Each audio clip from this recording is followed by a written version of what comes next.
When we think of classical string instruments today, we picture the violin, the viola, the cello, double bass, and the classical guitar. When thinking of early string instruments, we add things like the viola da gamba family, as well as the lute and its bass sibling, the theorbo, to our category. But during the Baroque era, composers were still experimenting with string instruments, and one vein of this experimentation was attempting to create a variety of virtuosic middle-range instruments.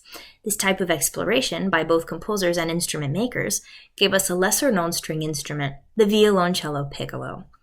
This instrument is a 5-stringed cello built with a smaller body than the average Baroque cello. The extra string is a high E string, adding virtuosic possibilities in terms of range and ease of reach for the player. It is held like a traditional cello between the knees, and like the other cellos of its time, with no end pin.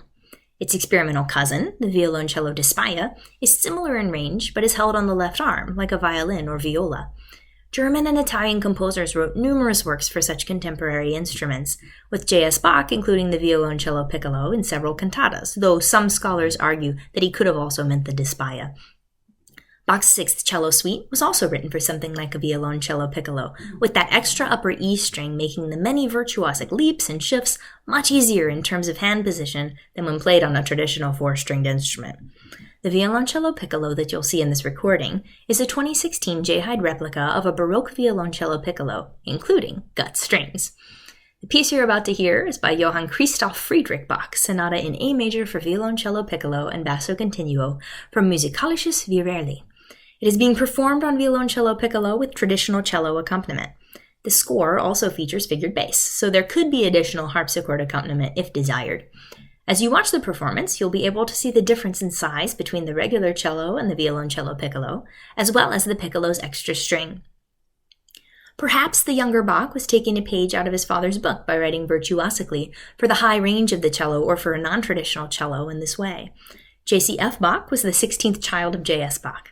Born in Leipzig, he studied with his father and his cousin Johann Elias Bach. As was typical for young Bach's sons, he became a pupil at the St. Thomas School, and in either 1749 or 50, the 17-year-old became the harpsichordist at the Bucherberg court of William, Count of Schaumburg-Lippe. Because of this, JCF is often known as the Bucherberg Bach. He composed in most of the major genres of the day, including instrumental sonatas.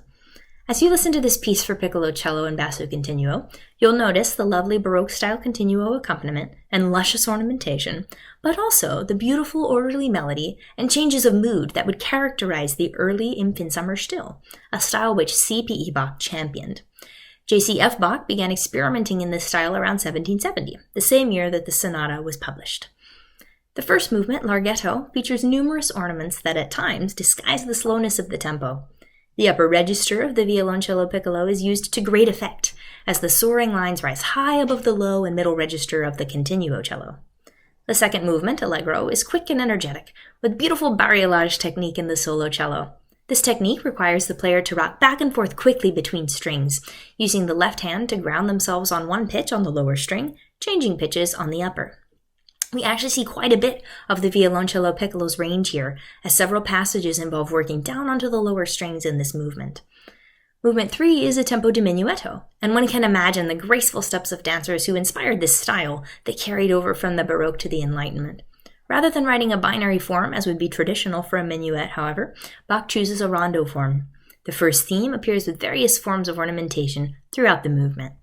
As you listen, bask in the mellow sounds of the violoncello piccolo. It is an absolutely delightful instrument to hear, especially when paired with Baroque cello. This performance by Brian Hodges and Kevin McTeague is stunning. Enjoy.